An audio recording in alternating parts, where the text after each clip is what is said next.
મતદાનને 1 કલાકથી ઓછો સમય બાકી રહ્યો છે। 21 રાજ્યની 102 બેઠક પર જોરશોરથી મતદાન થઈ રહ્યું છે।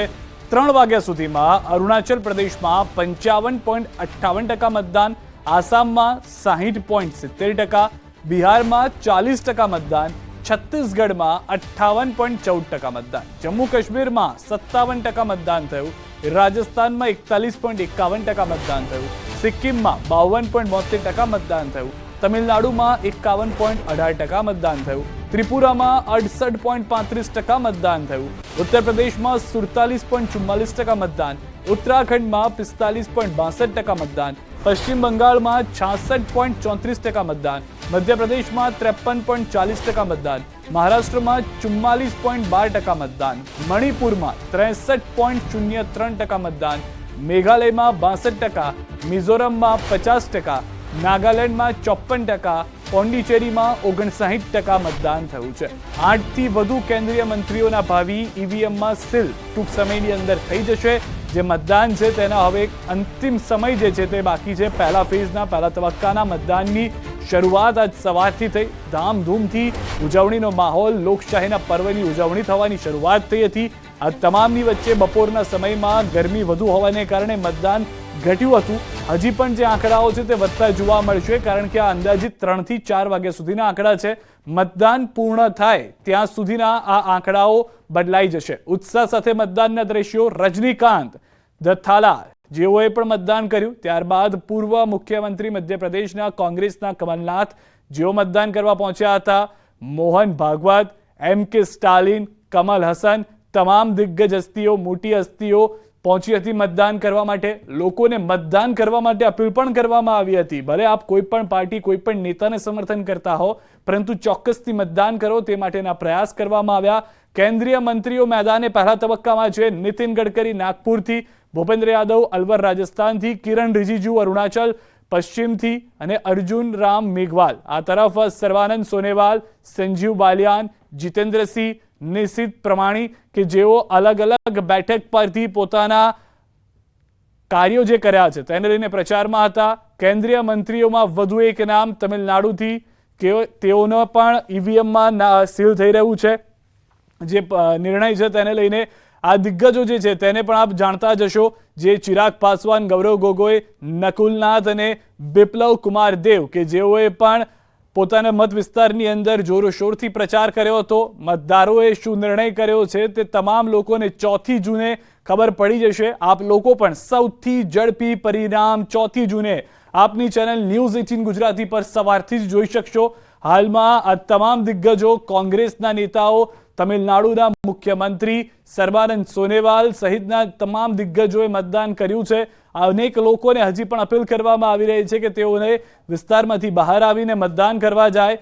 ગુજરાતના મતદાનની તારીખ જે છે તે 7મી મે, ત્રીજો તબક્કો છે। અમદાવાદથી મહત્વના સમાચાર। રાજપૂત સંકલન સમિતિની બેઠક ગોતા રાજપૂત ભવનમાં બેઠક મળી રહી છે। સંકલન સમિતિના 92 સભ્યો હાજર છે। રૂપાલા વિરુદ્ધ આગામી રણનીતિની ચર્ચા કરવામાં આવી રહી છે। તો ગોતાથી આ સમાચાર। રાજપૂત ભવનમાં બેઠક શરૂ થઈ ચૂકી છે। ટૂંક સમયમાં પ્રેસ કોન્ફરન્સ કરી જાણકારી પણ આપવામાં આવશે। રૂપાલાને 19 તારીખની છેલ્લી તારીખ જાહેર કરવામાં આવી હતી ફોર્મ પરત ખેંચવાની, પરંતુ ફોર્મ પરત નથી ખેંચાયું। ભાજપે રૂપાલાને યથાવત રાખ્યા છે રાજકોટથી। હવે નવી રણનીતિ શું હોઈ શકે છે તેને લઈને પણ આ બેઠકની અંદર ચર્ચા કરવામાં આવશે। જે જાણકારી મળી રહી છે તે પ્રમાણે નવી રણનીતિ પર ચર્ચા હાલમાં 92 અલગ અલગ સંસ્થાઓ જે છે તેના અગ્રણીઓ ઉપસ્થિત છે। તેઓ સંકલન સમિતિની આ બેઠકમાં નિર્ણય કરવામાં આવશે। મહત્વની વાત એ પણ રહી કે જે ક્ષત્રિયાણીઓ રૂપાલા સામે ફોર્મ ભરવાના હતા તેઓએ ફોર્મ નથી ભર્યા। રણનીતિમાં બદલાવ હોવાની વાત પણ કરણસિંહે કરી છે। રૂપાલા વિરુદ્ધ આગામી રણનીતિ જે ચર્ચા કરવામાં આવી રહી છે ત્યાં આ બેઠકના દ્રશ્યો હવે આપણે બતાવી રહ્યા છીએ।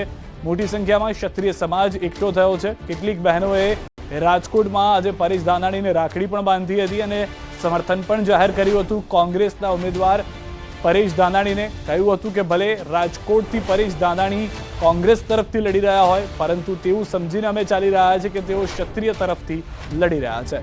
તો રૂપાલા વિરુદ્ધ આગામી રણનીતિ પર ચર્ચા કરવામાં આવી રહી છે। અમદાવાદ રાજપૂત સંકલન સમિતિની આ બેઠક, જેમાં જાણકારી મળી રહી છે તે પ્રમાણે ટૂંક સમયમાં જ પ્રેસ કોન્ફરન્સ કરવામાં આવશે। અનેક આગેવાનો કરણસિંહ કે જેઓને પ્રવક્તા જાહેર કરવામાં આવ્યા છે તેઓ પણ ત્યાં ઉપસ્થિત છે।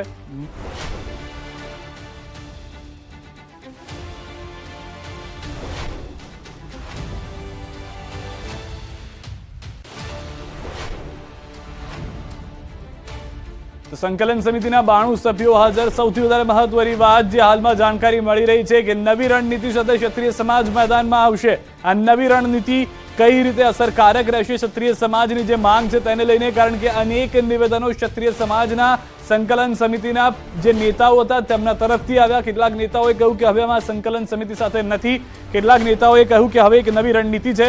વધુ જાણકારી મેળવી લઈએ। ન્યૂઝ 18 સંવાદદાતા પણ અમારી સાથે જોડાઈ ગયા છે। બેઠક ચાલી રહી છે, ટૂંક સમયમાં પ્રેસ કોન્ફરન્સ પણ કરવામાં આવશે।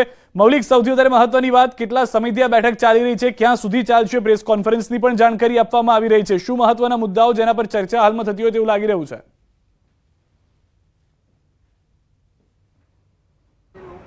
સિદ્ધાર્થ, બિલકુલ જે રીતે છેલ્લા ઘણા સમયથી આ રણનીતિની વાત છે ત્યાં સુધી ક્ષત્રિય સમાજ દ્વારા આ રણનીતિ અપનાવવામાં આવી રહી છે। અલગ અલગ જગ્યાએ સંમેલનો કરવામાં આવ્યા, પરંતુ તેમ છતાં પણ નામાંકન ભરવાની વાત હોય તો પરસોત્તમ રૂપાલાએ નામાંકન ભરી દીધું।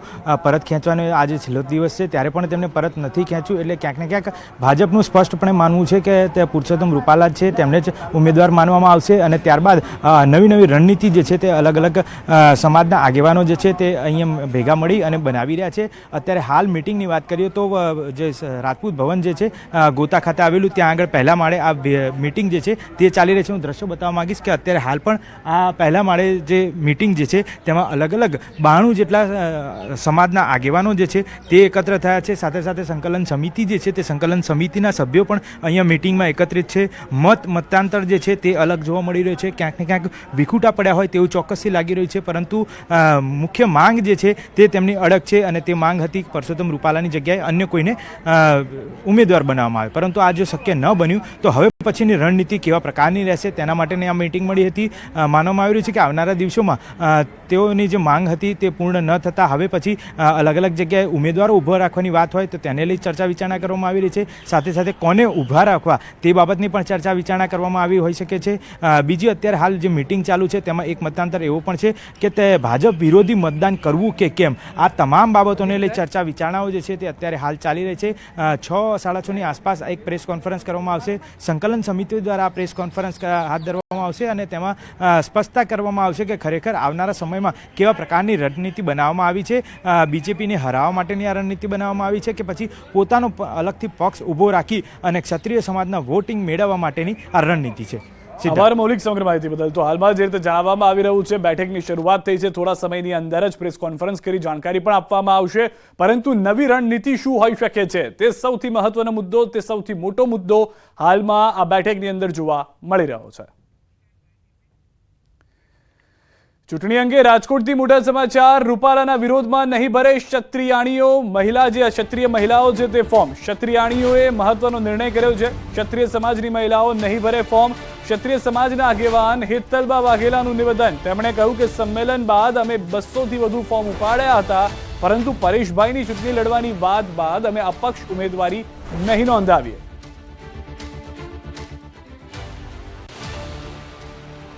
અમે 200+ ફોર્મ ઉપાડેલા હતા અને મહાસંમેલન અમારું જ્યારે કરવામાં આવેલું હતું 14 તારીખે, ત્યાં સુધી 50%નું ડોક્યુમેન્ટેશન ફંડ બધું ક્લિયર કરી નાખેલું હતું ને અમે તૈયારીમાં પણ હતા કે ભાઈ અમે ફોર્મ ભરી દઈએ જો નામાંકન રદ ન થાય તો। પણ પરેશભાઈ જ્યારે અમારી સાથે આવી ગયા છે, પીઠબળ બની ગયા છે, તો અમે લોકો અપક્ષ તરીકે પણ લડવા નથી માંગતા, કારણ કે ક્યાંક ને ક્યાંક એ વસ્તુ છે કે ભાઈ અમારી અંદર એ લોકો વિગ્રહ કરવા માંગે છે, તો અમે એવું નથી કરવા માંગતા। અમારો ક્ષત્રિય સમાજનો કિંમતી મત જેનું મૂલ્ય ભાજપ સરકાર નથી સમજી રહી, તો જે સરકાર સમજી રહી છે અમે એમને આપવા માંગીએ છીએ। ક્ષત્રિય સમાજના આગેવાન કરણસિંહ ચાવડાનું નિવેદન, રણનીતિ સમયની સાથે બદલાઈ છે, કોઈ ચોક્કસ વસ્તુ પકડીને નથી ચલાતું। એ સમયે ફોર્મ ભરાવાની અમારી રણનીતિ હતી, પણ હવે તે બદલાઈ છે। પરસોત્તમ રૂપાલાને લાભ ન થઈ જાય તે માટે અમે નિર્ણય બદલ્યો છે। ભાજપનો વિરોધ અમારે કરવાનો છે તે નક્કી છે, તેનાથી જેને પણ ફાયદો થવાનો છે તેને અમે આપવાના છીએ।